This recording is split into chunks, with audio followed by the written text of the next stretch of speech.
He called it begging for a week straight. His dog had never once begged for anything in 4 years. Barnaby Ose Lindquist had raised 2 older kids before his youngest, Thaddeus, was born, and he considered himself well past the point of needing to relearn baby-proofing basics. He'd done every child-proof sweep of the house himself. He trusted his own thoroughness completely. Their golden retriever, Winslow, had never begged at the table in his life, a point of quiet pride for Barnaby, who'd trained him rigorously as a puppy. So when Winslow started letting out a single sharp bark at every single mealtime, staring fixedly at the underside of 8-month-old Thaddeus's high chair, Barnaby assumed old habits were simply resurfacing with a new baby in the house. He corrected Winslow firmly each time. The bark continued anyway. Same volume, same single note, same fixed stare at the same spot beneath the tray. That detail would matter. He didn't clock it yet. By the 3rd day, Winslow had started pawing at the floor directly beneath the high chair between barks, an urgency in his movements that didn't match simple begging at all. Barnaby's wife, Perpetua, noticed it and said what he'd been dismissing all week. "That's not begging. He's pointing at something specific." Barnaby, confident in his own child-proofing, brushed it off. He'd swept that floor himself that very morning. Nothing was under there. "He's just being a dog," he said. "I'll correct it." Friday afternoon, mid-meal, Winslow's single bark turned into something more insistent, repeated twice in quick succession, paws scratching hard at the floor beneath the tray.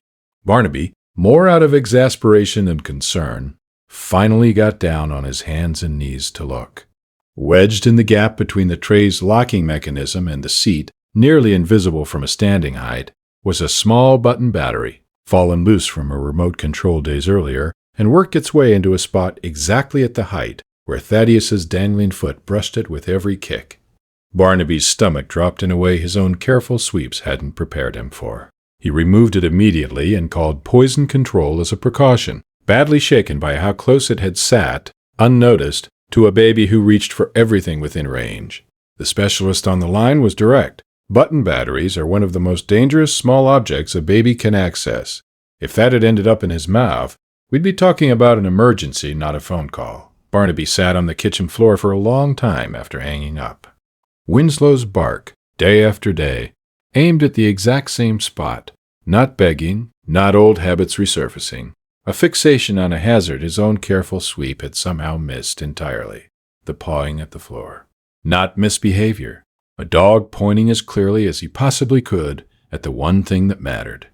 4 years of never begging once, and the one time he made noise at the table, he was right.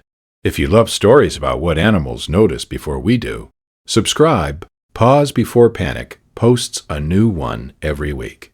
Barnaby checks under that high chair before every single meal now. Without needing a reminder, Winslow, task complete, went back to being the quiet dog he'd always been.